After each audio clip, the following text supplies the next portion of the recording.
Hey happy homemakers, welcome back to my channel. So today's video is going to be my top 5 tips for a clean and healthy home. I have always been someone who really appreciates just having a natural lifestyle, but ever since having 2 kids, I've just been so much more into having a natural home and making sure that any products I use are safe. So my goal for the year 2019 is to completely go through my house, converting everything to as natural as I can. This video is also a collaboration with my friend Elise here on YouTube. She's going to be sharing her 5 tips for a clean and healthy home. I have been following her for a long time on YouTube and I can't believe we're just now finally collaborating, so I'm just going to let her introduce herself and tell you about her channel real quick.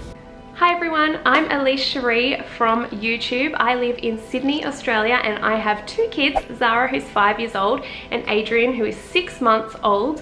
I would love you to come on over and say hi. I make videos all about my motherhood journey, so I have cleaning videos, minimalism videos, just anything to do with my motherhood journey and my healthy, happy, motivational lifestyle. So please do come on and say hi. I'm so excited to see her video. I'll have her channel and video linked in the description box below as well as at the end of this video. If you guys have just now found me from Elise's channel, thank you guys so much. I hope that you enjoy the video and that you will join my community of happy homemakers. And now let's get into this video. So my first tip is probably the most obvious one, but I feel like it is the most important one, and that's to make sure that all of the cleaning products you use are natural and safe. I love using them because I know as I'm cleaning, I'm not breathing in any harmful chemicals, and if I work without gloves on my hands, my skin is not absorbing any toxic chemicals. But the biggest reason is because I have 2 little toddlers, and if my kids get into a cleaning product, I will be so much more happy if it is an all-natural cleaning product, and now that is what I'm going to be using my entire life. So that's just the #1 thing. There are so many different benefits. I love getting my all-natural cleaning products from Grove Collaborative. It is an online store that carries pretty much every different brand of natural cleaning products that you can think of, and they have an amazing selection of each of those brands. But the main reason that I really love Grove is because as a mom, it is so much easier to just order something online when I run out of dishwasher detergent or laundry detergent. I don't have to make a trip to the store because with 2 little kids, that is quite a hassle.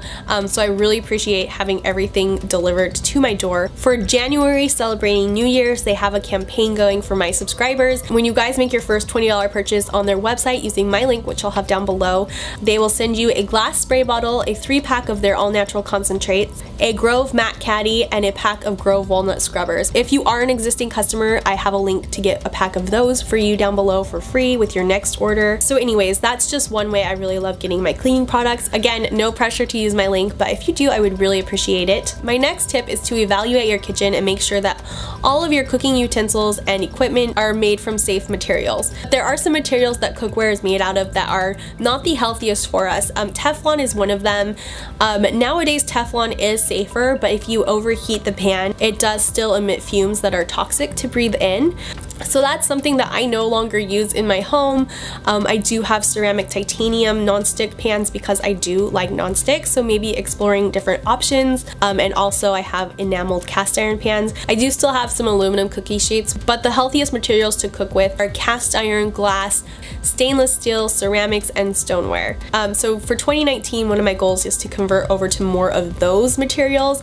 The next material you want to be careful of is plastic. Heating plastic in the microwave is actually pretty harmful for you. I've been hearing a lot more about this one, and I did some of my own research. Plastics actually emit really harmful chemicals that leach into your food. It can cause damage to a lot of different organs in your body. So if you're someone who uses the microwave a lot, just make a switch over to glass Tupperwares that are also microwave safe. It'll be a lot healthier for you. The last thing I like to do in the kitchen to cut down on a little bit of waste is to buy reusable things as you can. I have some Silpat liners that I put on my cookie sheets, and you can just wash these in the dishwasher and reuse them over and over and over again. I've had them for years and they are still good, and I've saved a ton of parchment paper because of it. Tip number 3 is to have a schedule. With little kids, it is quite challenging to keep a tidy home, but I feel as long as we have a routine going and we stick with it, the house doesn't get as dirty as it could. So I have a weekly schedule where I do a different a different household chore every day of the week. One day it might be vacuuming and mopping, the other day it might be cleaning the bathrooms or laundry, but I only do one every day to help myself not feel overwhelmed. Having a daily routine in place really helps as well. I have a time slot in the morning where I can get that done, and by the rest of the day I have time to focus on the kids or getting meals ready.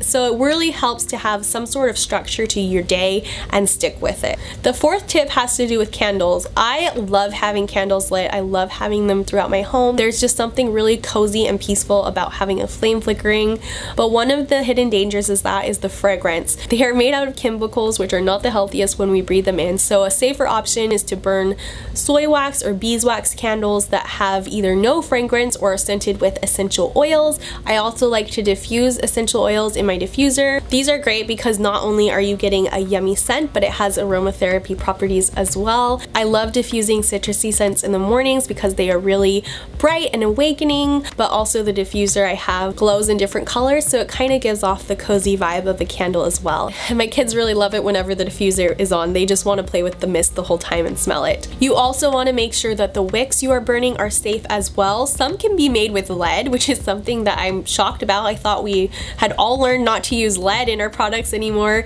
but you want to make sure that they are made of something all natural as well. Either cotton, paper, or wood are great wicks to burn in your home. So even though I love Bath & Body Works candles, they smell so good, I think it is far more important to make sure that the air my kids are breathing in is as healthy as possible. The fifth and final tip I have, which I feel like is like the key to all of these tips to keeping a clean home, is to teach your children tidiness at an early age. Tidiness is not something that comes to children naturally. I know it did not come to me naturally. Even still, I struggle with it, but making it a habit is something that will definitely help them throughout all their adult life. Marcus is only 2.5, but as soon as children are able to pull tons of toys out of the toy boxes, they are also old enough to pick them up and put them back in the toy box. So that is something that I'm trying to teach Marcus and do with him right now. You can also make it a game. Kids love anything that you turn into a game, so tidying the room can be fun as well. I really think that routine is very healthy and important for children as well. So rather than picking up toys all day long, which I could do, I'd like to do a quick tidy up with Marcus just before nap time,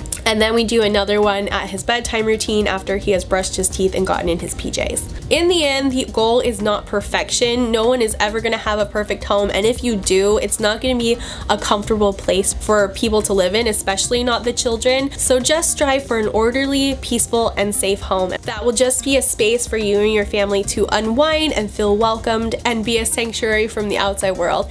That's all I have for this video. I hope you guys enjoyed it. Let me know in the comments down below if you did, and don't forget to subscribe if you are new here. Again, you don't want to miss Elise's video. I will have it linked down below. Thank you guys so much for watching. I hope you're all having a wonderful day, and I will see you in my next video. Bye guys.